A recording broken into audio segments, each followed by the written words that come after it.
주님의 귀한 말씀 듣고 우리 주 높이세 모두 기뻐하며 주 예수님 힘입어 하나님께 그 행하심 큰 역사 찬양하세.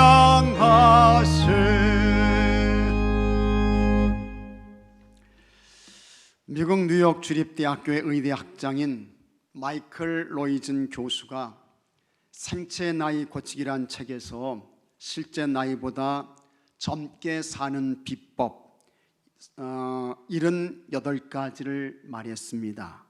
78가지요.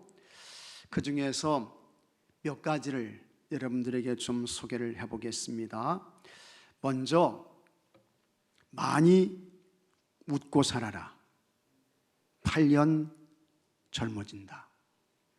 웃고 살면요 8년이 젊어진대요. 그렇지 않은 분들은 난 이대로 살다가 그냥 죽을래, 그러신 분들은 그냥 그렇게 사시고요. 그 다음에 늘 감사하고 긍정적인 태도로 살아라. 6년을 젊게 살 수 있다. 자동차 운전 시 안전벨트 착용, 규정 속도 준수, 핸드폰 사용 등 안전 조치를 취하라. 3.4년 젊어질 수 있다. 매일 아침 식사를 하라. 1.1년 젊어진다. 이거는 우리 아내 되시는 분들이 좀 안 좋아할 것 같아요. 그 다음에 스트레스를 받지 않도록 하고 받아도 빨리 풀어라. 그렇지 않으면 30년에서 32년 일찍 늙는다. 스트레스가 여러분 굉장히 무서운 거예요. 만병의 근원입니다. 그 다음에 매일 친구와 행복한 전화를 주고받아라. 8년 젊어진다. 하루 5회 과일을 즐겨라. 1.4년 젊어진다. 하루 7시간 숙면을 취하라. 3년 젊어진다. 평생 무언가를 열심히 배우는 자세를 유지하라. 2.5년 젊어진다. 야채를 매일 4회에서 5회 먹으라. 2년에서 5년 젊어진다. 손을 깨끗이 씻어라. 0.4년 젊어진다. 재정을 관리하고 능력 안에서 생활하라. 경제적인 어려움이 오면 8년 일찍 늙는다. 다 맞습니다. 모두 옳은 이야기예요. 사람들의 가장 큰 관심이 어디에 있습니까? 열이면 열, 모두 건강입니다. 그래서 올해도 여러분 이제 신년 새해 기도의 제목을 써내십시오. 그랬더니 대부분의 많은 분들이 건강을 써내셨어요. 건강하게 살고 가족들, 자녀들 다 건강하게 해주세요. 그 기도 제목이 제일 많아요. 그래서 참이 건강하게 산다고 하는 것은 하나님의 은혜입니다. 하나님의 축복이죠. 하지만 반면에 제일 지키기 어려운 것도 건강입니다. 그래서 어느 날 갑자기 한순간에 예고도 없이 건강에 위기가 찾아옵니다. 한순간에 건강이 꺾여요. 그러면 인생의 모든 것이 무너지는 것을 볼 수 있습니다. 특히 우리 예수님 믿는 성도들은 육신의 건강뿐만 아니라 우리가 관리하고 지켜야 할 또 다른 아주 중요한 건강이 있습니다. 그것은 여러분 영적인 건강입니다. 같이 하겠습니다. 영적인 건강. 참 중요한 거예요. 그래서 하나님과의 관계를 잘 유지하셔야 합니다. 하나님 사랑하십시오. 하나님 말씀대로 사세요. 하나님과 친밀한 관계 속에서 사시는 여러분들이 되시기를 바랍니다. 또 교회와의 건강도 잘 유지를 해야 합니다. 그래서 교회에서 하나님께 대한 거룩한 예배자로 사는 것입니다. 이 교회에서 하나님의 말씀을 잘 들으시고 이 하나님의 말씀을 통해서 여러분 은혜 받으시고 여러분 인생의 문제에 대한 답, 이와 같은 길을 찾으셔야 합니다.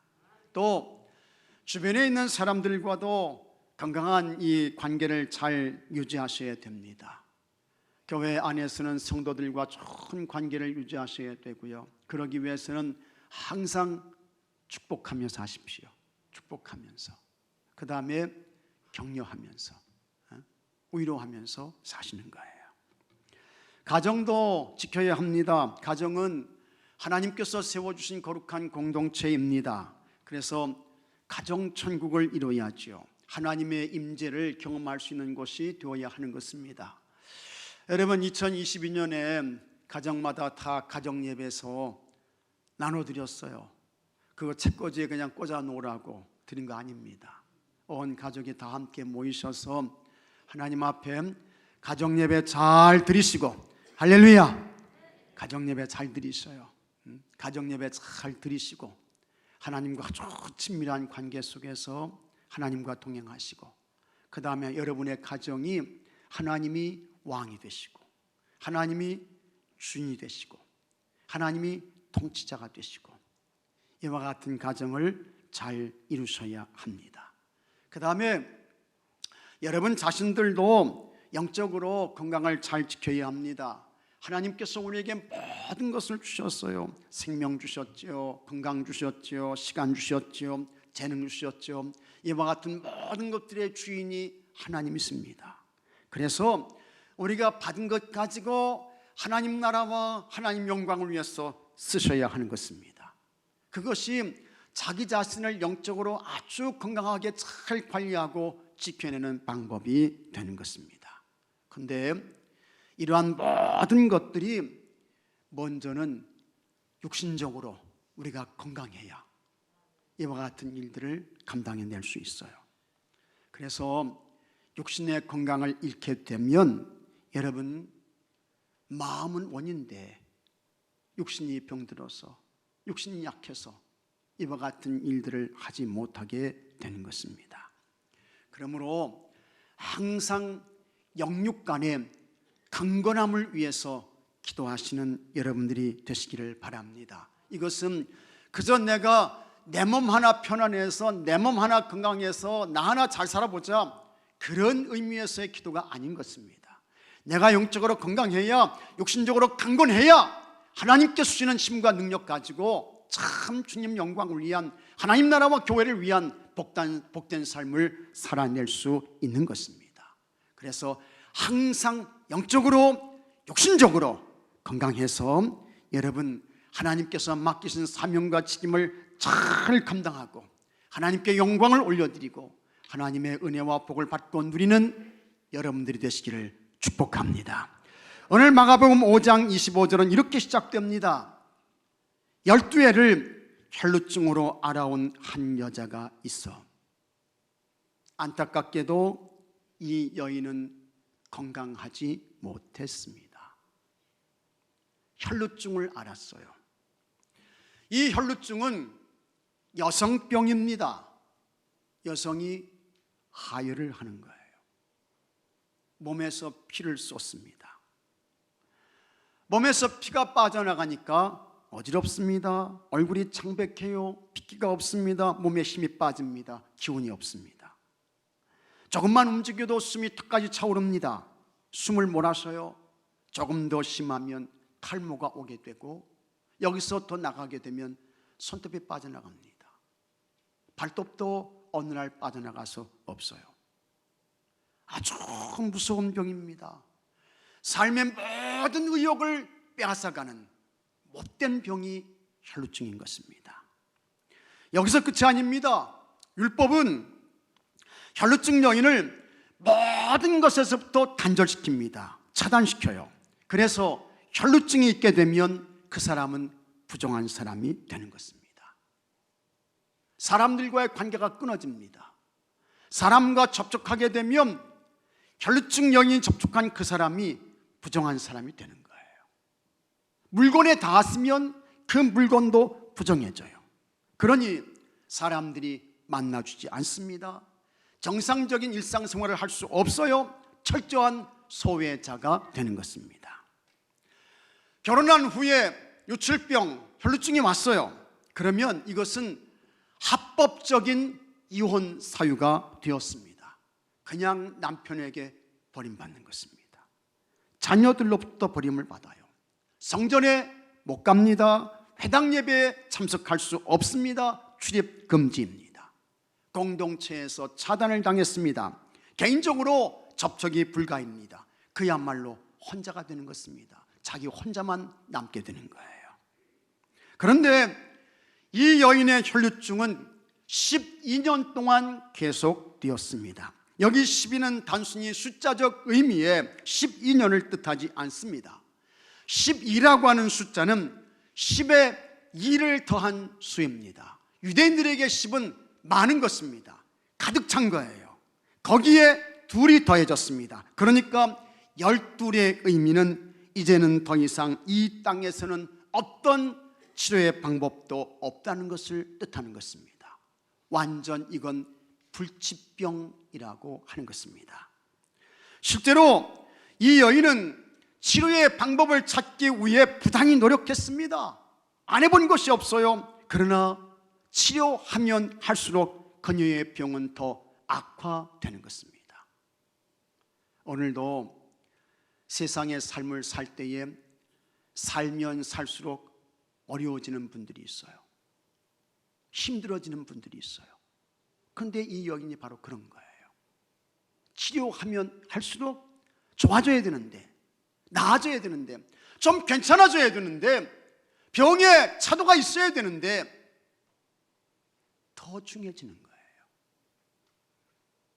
더 악화가 돼요. 26절에 많은 의사에게 많은 괴로움을 받았고 가진 것도 다 허비하였으되 아무 효염이 없고 도리어 더 중하여졌던 차에, 의사에 가서 치료를 받으면 좀 나아져야죠. 좋아져야 되잖아요. 근데 아무 효험이 없어요. 치료가 안 돼. 오히려 병이 더 중해지는 것입니다. 그러니 이제는 어떻게 됩니까? 포기밖에 없는 거예요. 이건 고칠 수 없는 병인가 보다. 이건 안 되나 보다. 이와 같은 12년 혈루증 여인에게 마지막으로 남은 것이 있었습니다. 혈루증으로 피를 쏟는 고통의 삶을 살다가 난 이렇게 죽는구나.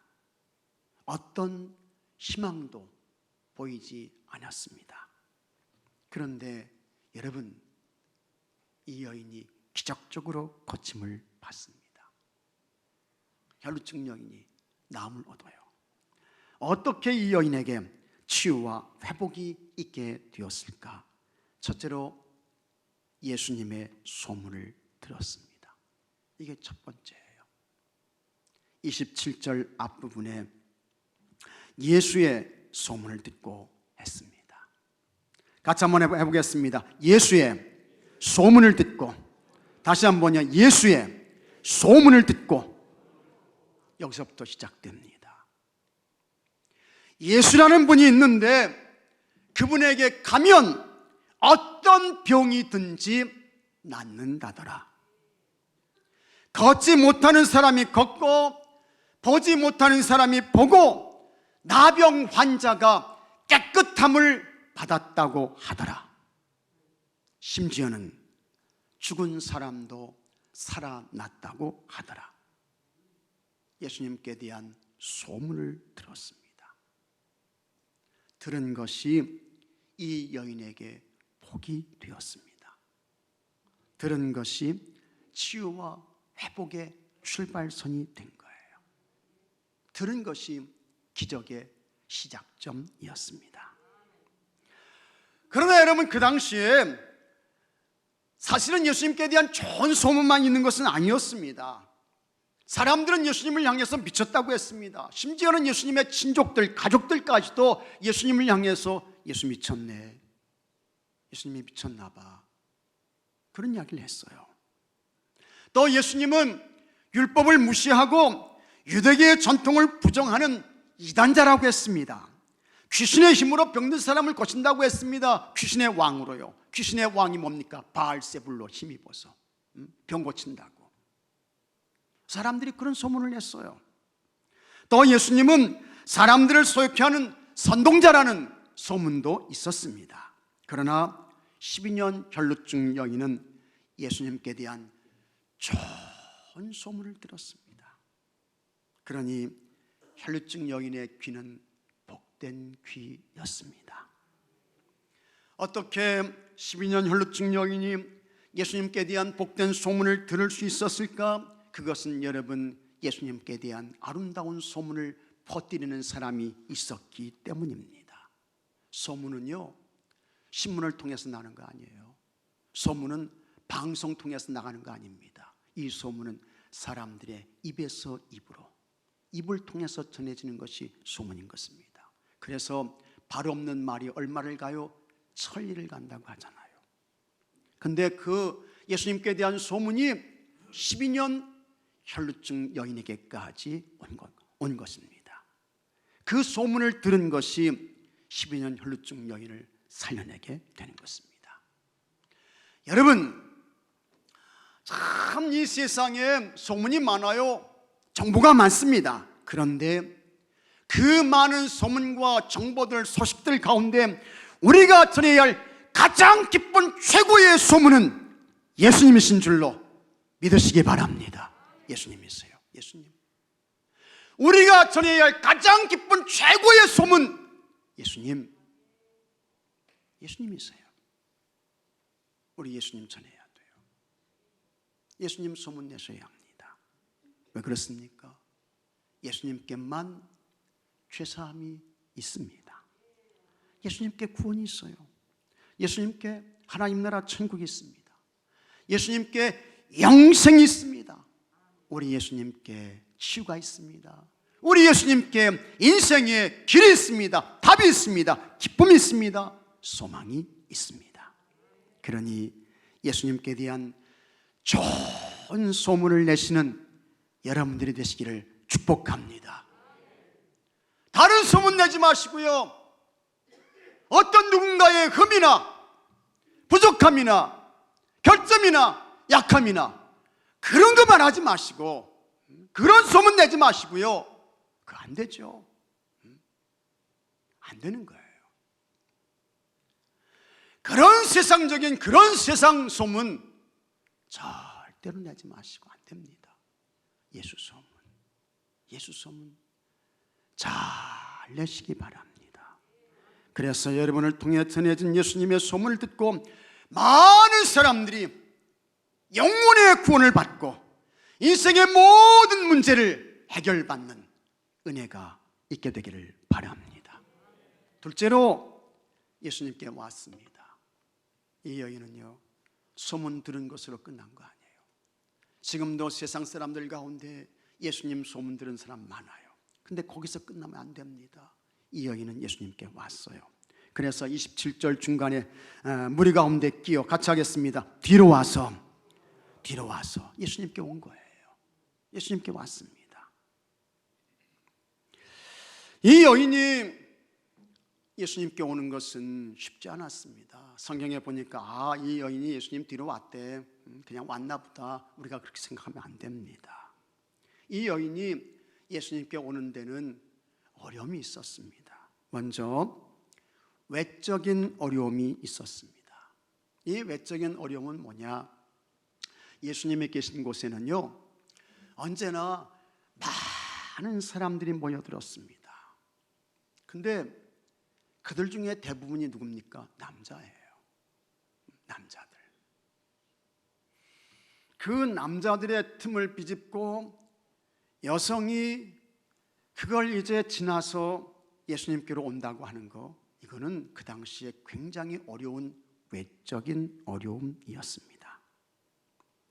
그 다음에 예수님이 계신 곳에는 항상 많은 사람들이 모여드니까 이 모여든 사람들로 인해서 이 여인이 이리저리 쏠릴 수 있습니다.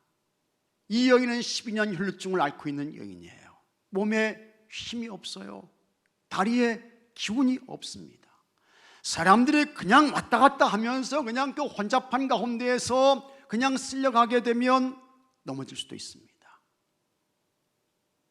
그리고 밟힐 수도 있어요. 잘못되면 심각한 부상을 당하거나 여기서 더 나가게 되면 여러분 죽을 수도 있습니다. 이게 이 여인인 것입니다. 내적인 어려움도 있었습니다. 예수님을 만난 사람들은 모두 문제를 해결받았습니다. 이 사람들은 예수님께 아픈 곳을 내보이는 거예요. 예수님, 내 눈이 안 보입니다. 좀 예수님 보게 해주세요. 눈을 뜨게 해주세요.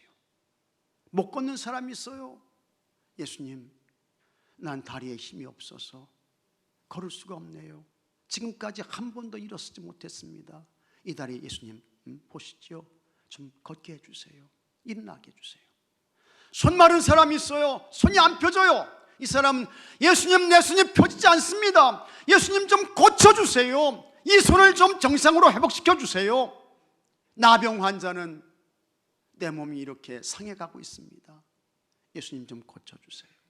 낫게 해주세요.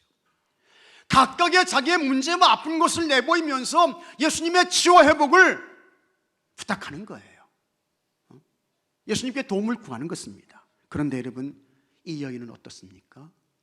자기의 부끄러운 그 질병을 말할 수 없습니다. 더군다나 이 여인은 아픈 것을 예수님께 내보이며 보일 수도 없어요. 못 보입니다. 하지만 그래도 이 여인은 포기하지 않았습니다. 그녀는 앞에 놓인 장애물에 주저하지 않았습니다.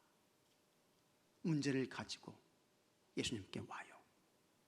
그런 그녀는 마침내 12년 혈루증에서 고침받았습니다. 여러분, 누가 뭐라고 한다고 해서 절망할 것이 아닙니다. 환경이 좋지 않다고 원망할 것도 아닙니다. 내 앞에는 이렇게 많은 장애물이 있어 불평할 것도 아닙니다. 모든 일에는 외적인 어려움이 있습니다. 내적인 어려움도 있습니다. 세상에 그냥 되는 것은 없습니다. 저절로 되지 않습니다. 미국 역사에서 가장 존경받는 위대한 인물 대통령이 있습니다. 이 사람은 여러분이 잘 아시는 대로 아브라함 링컨입니다. 그러나 링컨 대통령은 여러분 꽃길을 걷지 않았습니다. 1831년 사업에 실패했습니다. 1832년 주의회 의원 선거에서 낙선했습니다. 1833년 다시 사업에 실패해요. 그러다가 1836년에는 주의회 의원 선거에서 당선이 됩니다. 그러나 1838년 하원 의장 선거에서 낙선합니다. 1843년 국회의원 선거에서 낙선했습니다. 1848년 또 국회의원 선거에서 낙선했습니다. 1855년 상원의원 선거에서 낙선했습니다. 1856년 부통령 선거에서 낙선했습니다. 그리고 1860년 미국 대통령 선거에서 제16대 대통령에 당선이 됩니다. 링컨의 삶은 실패와 낙선의 연속이었습니다. 그러나 이 링컨은 포기하지 않습니다. 그는 그때마다 일어나요. 그리고 마침내 미국 대통령에 당선이 됩니다. 미국의 제16대, 제17대 대통령을 역임합니다. 흑인 노예를 해방해요.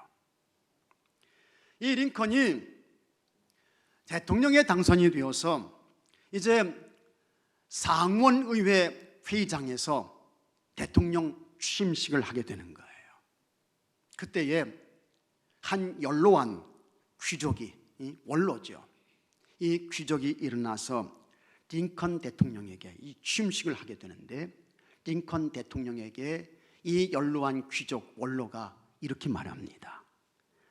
미스터 링컨, 어쩌다 당신이 이 나라의 대통령이 되기는 했지만 예전에 당신 아버지와 함께 우리 식구들의 구두를 만들기 위해 우리 집을 드나들곤 했다는 것을 잊지 말아 주기 바라오. 그리고 이어서 말하기를, 또한 여기에는 당신의 아버지가 만든 구두를 신고 있는 상원 의원들도 있어. 그러니 당신의 출신을 잊지 마시오. 구두 만드는 제화공 출신, 이거 잊지 말라는 거예요. 이게 좋은 의미에서 그렇게 말한 게 아닙니다. 여러분, 참 세상에는 어디에나 이런 사람들이 있습니다. 있어요. 힘든 분들이죠. 어려운 사람들이에요. 링컨이 못마땅하다는 것입니다. 구두 만들었던 사람이 미국 대통령에 당선돼서 대통령 취임식하는 거, 그거 못마땅하다는 거예요. 기분 나쁘다는 것입니다. 원로이신 분이 적어도 미국 대통령으로 취임하는 링컨을 그곳에서 축복하고 격려하고 이 링컨에게 용기를 줬다고 하면 그 원로 되시는 그 귀족이 얼마나 훌륭해요. 얼마나 훌륭합니까? 아마 모든 사람이 그를 존경하고 칭찬했을 것입니다. 근데 이제 그렇지 못한 거죠. 근데 세상에는 이런 사람들이 많아요. 많습니다. 어려운 분들입니다. 그때에 사람들 중에는 이 귀족 원로의 말에 동조하는 사람들이 꽤 많았습니다. 그래서 겉으로는 표현은 안 했지만 아이고 아주 잘했다, 시원하다, 통쾌하다, 이런 마음을 가진 사람들이 거기에 많이 있었어요. 그때에 여러분, 링컨이 이렇게 말합니다. 내가 천년설을 하기 직전에 나에게 아버지를 생각하게 해주어서 감사를 드립니다. 나의 아버지는 매우 멋진 창조적 예술가였습니다. 아버지보다 더 아름다운 구두를 만들 줄 아는 사람은 세상에 없습니다. 나는 결코 아버지를 능가할 수 없습니다. 하지만 여러분에게 한 가지 말씀드리고 싶습니다. 만일 나의 아버지가 만들어드린 구두가 여러분의 발에 맞지 않거든 나도 아버지에게 배운 기술이 조금 있으니 나에게 말씀하십시오. 나는 훌륭한 제화공은 아니지만 최소한 여러분의 구두는 수선해 드릴 수 있습니다. 연락만 주십시오. 그러면 언제라도 여러분의 집으로 달려가겠습니다. 상원 회의장이 아주 조용해졌습니다. 찬물을 끼얹은 것처럼 잠잠해졌어요. 어느 누구 하나 덤비며 공격하는 사람이 없었습니다. 링컨이 훌륭하죠. 멋집니다. 그는 당당했습니다. 여러분, 우리가 세상의 삶을 살아갈 때에 사람에게 기죽지 않기를 바랍니다. 여러분 앞에 펼쳐진 환경을 두려워하지 않기를 바랍니다. 여러분 앞에 있는 장애물에 절망하지 않기를 바랍니다. 예수님께로 오세요. 예수님께로 오십시오. 우리 예수님이 답이 되시는 것을 믿으시기 바랍니다. 예수님께 길이 있습니다. 우리 예수님께 치유가 있습니다. 우리 예수님께 회복이 있습니다. 할렐루야. 셋째로, 믿음으로 예수님의 옷을 만졌습니다. 들었어요. 왔어요. 거기서 끝이 아니고 믿음으로 예수님의 옷을 만졌습니다. 이것을 우리는 거룩한 접촉이라고 하는 것입니다. 홀리 컨택트라고 하는 거죠. 28절에 이는 내가 그의 옷에만 손을 대어도 구원을 받으리라 생각함일러라, 이렇게 말씀을 합니다. 사람들 틈을 비집고 들어와서 예수님의 옷을 만진 것은 위대한 모험이었습니다. 만일에 이 여인의 혈루병이 발각되면, 사람들에게 밝혀지면 붙잡혀서 이 여인은 돌을 맞을 수 있습니다. 돌 맞을 수 있어요.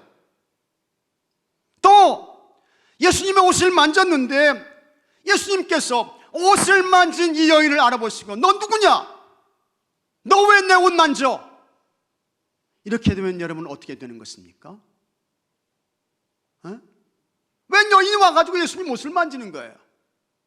정해진 것이 아무것도 없습니다. 모든 것이 불확실합니다. 하지만 이 여인은, 내가 예수님의 옷을 만지면 12년 동안 나를 괴롭혔던 이 혈루증에서 나 나음을 얻을 수 있겠다, 나 고침받는다, 이와 같은 믿음, 이 확신을 가지고 예수님 옷을 만졌던 것입니다. 위대한 모험인 것입니다. 그때 예수님께서 능력이 빠져나간 것을 아셨습니다. 예수님께서 누가 내 옷에 손을 대었냐고 물었습니다. 제자들이 대답했습니다. 31절에 제자들이 여짜오되 무리가 애워싸 미는 것을 보시며, 그러니까 예수님 주변으로 많은 사람들이 있었다는 거예요. 그냥 이리 쏠리고 저리 쏠리고 하는 것입니다. 그때에 누가 내게 손을 대었느냐 물으시나이까. 자, 이와 같은 모습을 보게 되면 예수님을 중심으로 해서 많은 사람들이 오게 됐는데, 어떤 사람은 호기심을 가지고 예수님 옷을 만지기도 하고, 어떤 사람은 떠밀려 가지고 예수님 옷에 접촉하기도 하고, 그러나 여러분, 믿음을 가지고 예수님의 옷을 만진 사람은 딱 한 사람, 12년 혈루증 여인, 이 사람밖에 없어요. 수많은 사람들이 예수님의 옷에 닿았지만 믿음을 가지고 예수님의 옷을 만진 사람은 이 12년 혈루증 여인 딱 한 사람이었고, 여러분, 이 여인만 고침받았음을 믿으시기 바랍니다. 예수님께서 얼굴을 돌려 여인을 쳐다보았습니다. 그때 이 여인이 떨며 예수님 발 앞에 엎드렸습니다. 모든 사실을 예수님께 말했습니다. 그러자 예수님께서 다음과 같이 말씀하셨습니다. 34절에 예수께서 이르시되 딸아, 내 믿음이 너를 구원하였으니 평안히 가라, 내 병에서 놓여 건강할지어다. 아멘. 예수님께서 이 여인을 향해 딸아, 이렇게 말씀하셨어요. 누구의 딸이 되었다는 것입니까? 하나님의 딸이 됐다는 거죠. 너 12년 동안 저주의 인생을 살았는데 이제 그거 다 없어졌어. 너는 지금부터 축복의 딸이다. 너는 하나님의 은혜의 딸이야. 예수님께서 말씀하셨습니다. 그리고 예수님께서 그 여인의 행동을 믿음이라고 칭찬하셨습니다. 그 다음에 예수님께서 평안히 가라, 평안히 가라 말씀해 주셨습니다. 12년 혈루증 여인에게 여러분, 지금까지는 평안이 없었습니다. 없었어요. 언제부터 혈루증이 왔는지는 알 수 없습니다. 그러나 그녀는 12년 동안 아픔의 삶을 살았습니다. 고통의 삶을 살았습니다. 고독한 삶을 살았습니다. 단절과 소외의 삶을 살았습니다. 눈물로 인생을 살아온 것입니다. 하지만 이제부터는 모든 것이 회복되었습니다. 일상을 찾았어요. 예수님께서 그녀에게 평안을 선언하셨습니다. 평안히 가라, 내 병에서 놓여 건강할지어다. 지금도 세상에서 큰 절망을 안고 사는 사람들이 있습니다. 여기 계신 여러분들 가운데에도 평안이 없고 절망과 탄식과 속으로의 눈물과 아픔의 삶을 사시는 분들이 있을 것입니다. 여러분, 예수님께 접촉되면 절망이 기대와 소망으로 바뀌는 것을 믿으시기 바랍니다. 길이 보이지 않아서 우는 사람들이 있어요. 예수님께 접촉되면 복된 대로가 열릴 것입니다. 두려움에 떠는 사람들도 있습니다. 예수님께 접촉되면 담대함의 사람이 되는 것을 믿으시기 바랍니다. 현대인을 속박하는 4대 귀신이 있습니다. 영어로 4M이라고 합니다. 첫째 귀신은 마신, 기계입니다. 기계가 우리의 삶을 편리하게 하죠. 그러나 여러분, 지나친 기계화는 인간성을 상실하게 만들고 비인간화를 재촉합니다. 둘째 귀신은 매스, 대량입니다. 세상은 크기와 숫자를 가지고 말합니다. 커야 돼요. 많아야 돼요. 숫자가 높아야 돼요.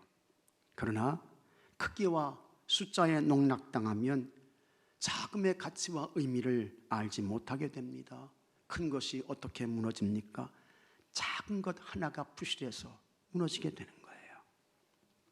셋째 귀신은 마이트, 힘입니다. 그래서 사람들은 모두 힘을 찾습니다. 힘을 추구합니다. 경제적 힘, 정치적 힘, 군사적 힘, 문화적 힘, 육체적 힘, 다 힘을 말해요. 그런데 여러분, 힘으로 세운 것은 힘으로 무너지게 되어져 있습니다. 넷째 귀신은 많이 돈입니다. 돈이 세상을 움직여요. 돈이 사람을 지배합니다. 돈 앞에는 하나님도 보이지 않습니다. 이와 같은 4대 귀신, 머신, 매스, 마이트, 마니, 이런 것에 지배당하는 세상과 인간에게 평안이 있을까? 쉼이 있을까? 안식이 있을까? 없습니다. 무한 경쟁만 있을 뿐입니다. 인간성의 파괴만이 있을 뿐입니다. 인생이 불행해져요. 가졌으면서도 행복하지 않습니다. 누리면서도 만족이 없습니다. 잘 살면서도 감사하지 않습니다. 이들을 공격하는 무서운 대적이 있습니다. 그것은 허무입니다. 무력감입니다. 무의미입니다. 무가치인 것입니다. 이것들에서 어떻게 벗어날 수 있을까? 예수님과 접촉이 이루어지면 되는 것을 믿으시기 바랍니다. 그러면 모든 것이 회복되는 거예요. 무력감과 허무의 인생에서 평안의 인생이 됩니다. 절망과 낙심의 인생에서 기쁨의 인생이 돼요. 불평과 원망의 인생에서 감사의 인생이 됩니다.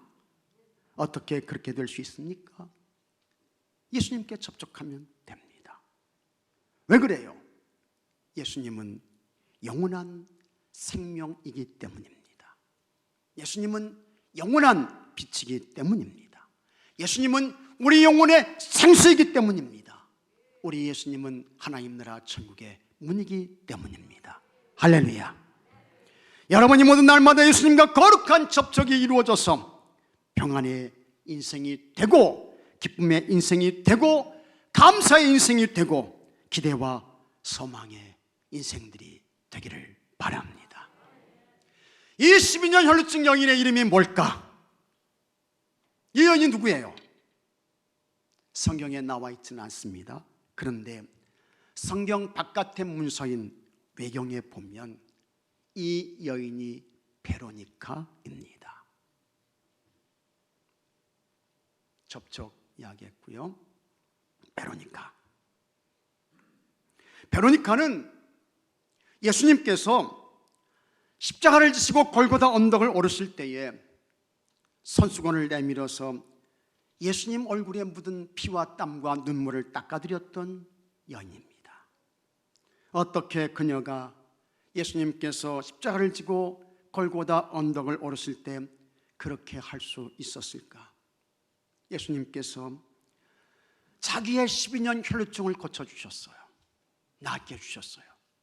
그런데 보니까 이 예수님께서 무거운 십자가를 지시고 머리에 가시관 쓰시고 채찍에 맞으시고 온몸에 피와 땀과 눈물을 쏟으시며 골고다 언덕을 향해 올라가시고 있습니다. 그때에 베로니카가 예수님이 쓰러지실 때 쫓아가서 자기의 손수건으로 예수님 얼굴에서 흐르는 피와 땀과 눈물을 닦아드립니다. 그랬더니 놀랍게도 베로니카가 내물었던 손수건에 이 예수님의 모습이 새겨졌습니다. 예수님의 모습이 새겨진 거예요. 그 후로 베로니카는 예수님을 위한 좋은 헌신자로 그녀의 삶을 살았습니다. 그러한 그녀의 삶은 아주 평안했습니다. 행복했습니다. 여러분은 항상 예수님과 접촉하며 예수님과 동행해서 평안이 없는 불안의 시대에서 참된 평안을 얻으시고 그 평안을 누리며 사는 모든 분들이 되기를, 또 주님이 주신 평안을 노래하며 사시는 여러분들이 되시기를 축복합니다. 다 같이 기도합시다.